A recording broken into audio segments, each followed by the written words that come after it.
آپ نے فرمایا کہ کچھ امور صرف رسول اللہ صلی اللہ علیہ وسلم کے ساتھ تھے، خاص تھے، اگر ان کے خاص ہونے میں کوئی واضح دلیل نہ ملے کیا ان امور کو سنت مان سکتے ہیں؟ جی ہاں، کچھ امور خاص ہے، اور سب سے بڑی چیز قرآن پاک میں ذکر کیا ہے کہ کوئی عورت آ کر کے آپ کو کہے کہ میں آپ کو اپنے کو دے رہی ہوں ہیبا، جیسے آپ مال اٹھا کر کے دے دیں کسی کو ہیبا، کوئی عورت کہے کہ یا رسول اللہ میں آپ کو احب نفسی لک، آپ کو اپنی جان کو آپ کے لیے ہبہ کر رہی ہوں، پیارے رسول اگر کہتے ٹھیک ہے تو بغیر نکاح کے، بغیر شاہد کے، بغیر مہر کے اللہ تعالیٰ ان سے،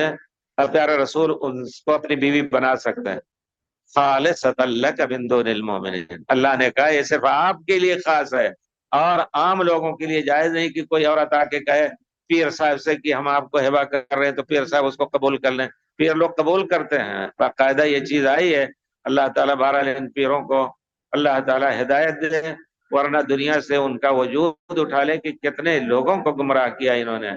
رب انہن ضللن کثیرا من الناس، بہت سے لوگوں کو گمراہ کیا، جیسے کہ حضرت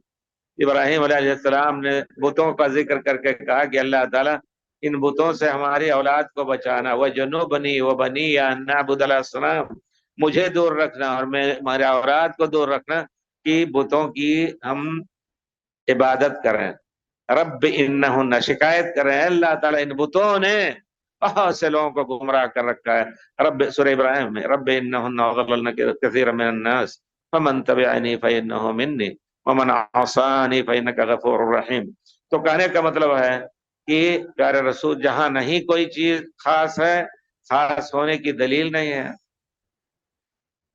اس کی بہت سی مثالیں ہیں، آپ خود پیارے رسول صلی اللہ علیہ وسلم کہتے تھے کہ جیسے میں رکوع کروں ایسے رکوع کرو، جیسے سجدہ کرتا ہوں صلو کما رأیتمونی وصلی، وہ خاص نہیں ہے، یا ایسی سنت جیسے پیارے رسول نماز کے بعد اللہ اکبر بلند آواز سے کہتے تھے، حضرت عبداللہ ابن عباس چھوٹے ہوتے تھے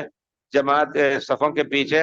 تو انہوں نے کہا کہ پیارے رسول نماز سے فارغ ہونے کے بعد اتنی زور سے اللہ اکبر کہتے تھے،